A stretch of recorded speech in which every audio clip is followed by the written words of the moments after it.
What is success? When do you know when you're successful? Who defines your success?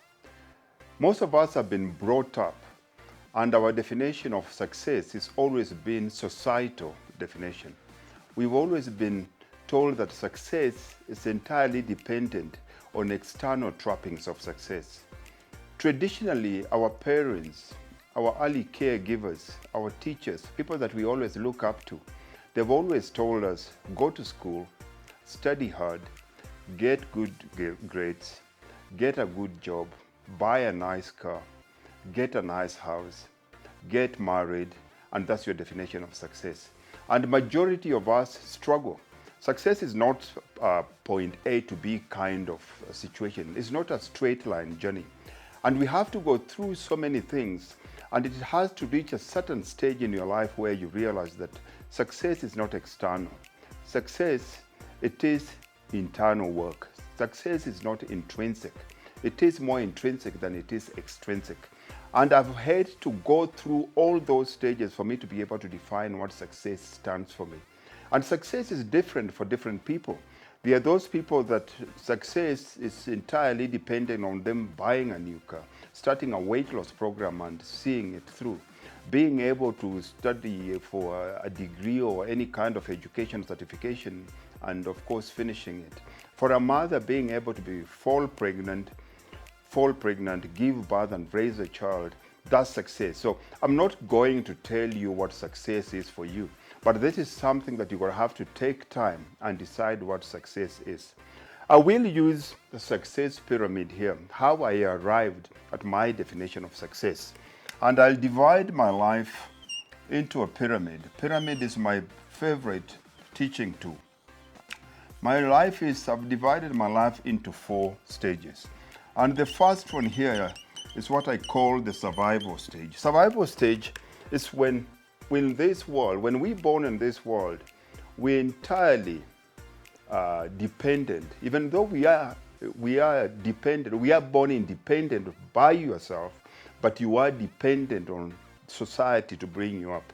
And this is where most of us get into this world. You are dependent on your parents. You are dependent on your teachers. You are dependent on whoever it is while you're still young. You don't have any kind of qualifications. You don't have any kind of skills in this world for you to be able to survive. And the majority of people starts here. But this is our starting point, which means we do not have to stay there. If you stay there, it becomes a very big problem. And if we have to use the normal societal way of looking at things, this is when you're still a child, where your life is entirely dependent on others feeding you, others paying your school fees, others protecting you, living under somebody else's roof, eating other people's food. That comes to here. And then after you've gone to school, you've acquired skills. Now you can start to depend on yourself. This brings us here to what we call the success stage. This is where now you've finished you've got your qualification, you have a job, you have a small little business, you have a family, you're providing for that family. It brings us into success. Next stage here is what we call significance. Significance stage is an interesting stage. If we had to use the monetary analogy, when you're in survival stage, this is where you're struggling even to pay your bills. Your days, the days of the month are longer than your earnings.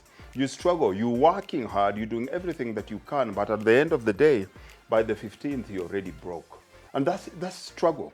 That's all you think about is, how am I going to be able to get to work? How will I be able to pay rent? How will I be able to buy food? Then when you upgrade yourself, you start acquiring more skills, you get more certification, you move up the ladder. Here it's reached a point where you have enough money. It doesn't mean you're rich, but your days are not longer.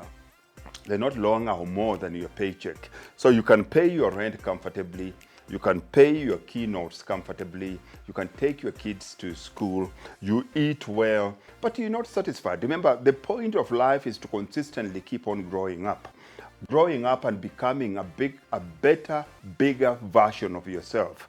The next stage It's where you get into significance. And if you look at significance here, if we look at survival here, this I'll say this is a job.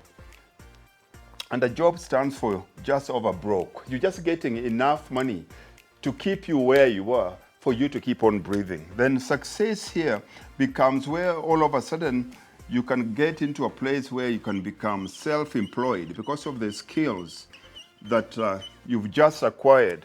You're making enough money, but you are struggling with time. You have to work so long and so hard. So money is no longer an issue here, but you have a big issue with time. You have enough money, but less time to spend it. And then the next stage, of course, significance. This is where I bring you here, and you get into business. At this point, you have enough time because you can leverage the time of other people and the energy of other people to do more, which means that you are giving more value to the market. You are bringing more value to the market. And if you're going to be paid in proportion to the value that you bring in the market, then it means you're making more money than here. But now you've freed your time because now you're leveraging other people's time. But the biggest problem when we get here and we stick here is most of us will always find now we have more time and we have nothing to fill that time with. And this is where most people will always call this your midlife crisis for us men. All of a sudden you have everything. Externally, when people look at you, you've got all the external trappings of wealth. You have the car, you have the wife, you have the kids are going to the best schools, you're going on holiday 2 times a year. When people look at you, they all want to be you. But deep inside, you're starting to question your existence. You're starting to ask yourself, there has to be more to life than this. It can't just be that I wake up in the morning, I go work, I make money, I come back home. Now you have more time, you start spending more time watching television, you start watching more time going out with your friends to drink, you start doing things to kill your time. But you forget you cannot kill time. Anytime you try to kill time, whatever you're using to kill time kills you. Because there's always something that you're doing that you don't feel like doing, but you feel like your days are too long. Now, this is where all of a sudden the purpose story comes in. Most people will be thinking about purpose here, but the external demands of life don't really give you the time to be bored. You need to finance your life. So when you're on a job or you're self-employed, as much as you think about purpose, but it's not a burning issue in your life. When it gets to this, all of a sudden it's a burning issue. And I will give you even another example here, where you find somebody is a trader. This guy works on the stock exchange. Let's call him John. John is doing well. He makes easy. In one day, he does easy $100,000 on the stock exchange. By 11 o'clock, he's done his trade. He's made that much money. Lunchtime, he goes to eat. He sits there on his phone. The rest of the day, he has nothing to do. John is bored. When he comes back home, he has to drink a glass of wine. He'll go out with his friends. He'll try to do whatever it is that he does. But this man is very empty inside. But the difference here between John and this guy here that maybe I'll call Joshua, the difference here, because this one is actively serving people, he does not feel that emptiness. His biggest problem is more being tired than anything else. But if John doesn't get out of bed the next day, it's very few people that will miss him because he does not feel that he's physically contributing value to other people because all he plays with is numbers. And this is where it becomes very important for us to move to the next stage here, which we call the legacy phase. The legacy phase is where now your purpose becomes a very big part of it. What is your legacy phase? Your legacy phase is simply where now you start giving more of yourself to others than yourself. You've made enough money. You've acquired almost everything that you've ever wanted. All your personal physical goals, you've achieved them. But now there's such a big demand of what you have. There's so many people out there that they lack self-belief in themselves that they can do it. And that's where you come in. So if you look at these 4 stages, this one is where our success story becomes a big thing. What is the one thing that you can do right now that can contribute to others?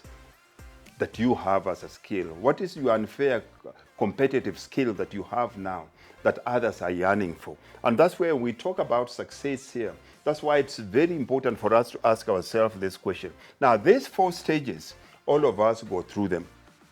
This, if we had to look at the human life, the survival stage here is where we say it's when you're born. When you're born, you're entirely dependent on people that you are, on your parents and society. Then when you get success, after you've acquired skills, you want to be independent. Then when you get into business here, automatically you're not dependent on other people. If to move here, you need interdependency.